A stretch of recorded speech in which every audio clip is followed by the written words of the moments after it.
Have you ever looked back and realized the moments you thought would break you were the very places God carried you? The tears, the prayers, the miracles no one saw, they were all His fingerprints of grace. Welcome to Lesson 3 of the fourth quarter of 2025. This week's lesson from the Sabbath School Study Guide is titled Memorials of Grace. We build our memorials not with stones, but with memories, reminders that the same God who brought us through before will do it again. The memory text. For the Lord your God dried up the waters of the Jordan for you until you passed over, as the Lord your God did to the Red Sea, which He dried up for us until we passed over, so that all the peoples of the earth may know that the hand of the Lord is mighty, that you may fear the Lord your God forever. Joshua 4, verses 23 to 24, ESV. We easily forget small things, appointments, birthdays, licenses, but forgetting our spiritual journey has eternal consequences. The story of Israel's crossing of the Jordan calls us to remember God's mighty acts and His grace that leads us forward. How would Israel's conquest of Canaan succeed? Victory would come only as Israel followed God's way and timing. Their strength, strategy, or numbers could not win the land. Obedient faith could. Joshua 3, verses 7 to 17. What did Joshua mean when he said, "Sanctify yourselves"? Sanctification meant setting themselves apart for God's use, laying aside sin, and preparing their hearts to witness His power. Before miracles come, God often calls His people to cleansing and dedication. Joshua 3, verse 5. How did God confirm to the Israelites that He would lead them to the Promised Land? The miracle linked Israel's new experience to the Red Sea crossing, a reminder that the same God who delivered them from Egypt would now lead them into promise. It confirmed Joshua's leadership and renewed their faith. What role did the priests and the Ark of the Covenant play in the crossing? The priests, carrying the ark, the symbol of God's presence, stepped first into the flooded river. When their feet touched the water, the Jordan stopped flowing. This act showed that progress and protection come only through God's presence leading the way. Who is the God of the Bible? He is the living God, not an idol made by human hands, but an active, personal being whose power intervenes in history. His followers can trust Him fully because He still works wonders today. Joshua 3, verse 10, Psalm 42, verse 2. What was the purpose of the memorial stones taken from the Jordan? The 12 stones, one for each tribe, became a permanent witness of God's saving act.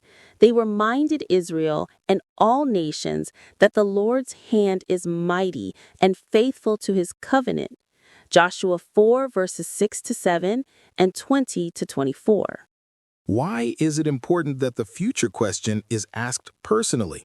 What do these stones mean to you? Because faith must be personal and renewed in every generation. Each person must rediscover God's grace for themselves. Inherited religion alone cannot sustain living faith.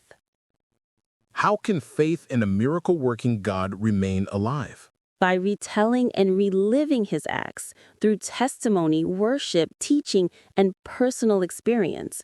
When believers forget to share God's works, faith fades. When we remember, faith grows stronger. Psalm 78, verses 4 to 7. Why did Israel pause for circumcision and Passover at Gilgal before attacking Jericho? Before battle, God restored the signs of covenant identity, circumcision and Passover. Victory was not about military readiness, but spiritual renewal.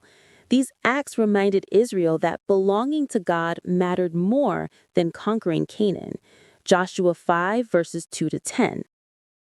What is the symbolic meaning of the Jordan crossing? The Jordan represents transition and new beginnings, from wandering to promise, from slavery to freedom, from death to new life.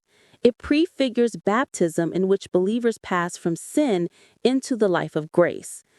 Romans 6, verses 3 to 4, and Matthew 3, verses 13 to 17. What danger comes from forgetting God's past acts? Forgetting God's leading leads to spiritual amnesia, loss of gratitude, identity, and obedience.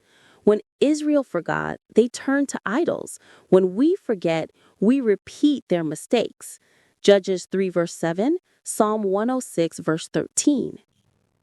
How do we maintain our identity as a people with a special calling and mission?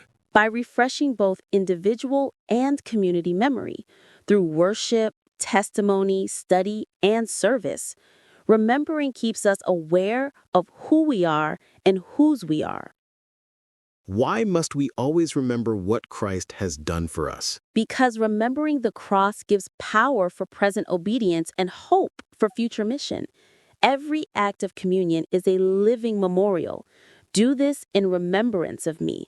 1 Corinthians 11 verses 25 to 24. What do these memorials teach us about grace? Each miracle, each covenant sign, and each act of remembrance points to grace already given, unearned, undeserved, yet freely offered to all who believe. In conclusion, the crossing of the Jordan and the stones of remembrance teach us to never forget God's grace. He is still the living God, leading his people through every obstacle. Remembering his mighty acts keeps our faith strong, our mission clear, and our hearts grateful. May we always remember what Christ has done for us and live as memorials of his grace. In Jesus' name.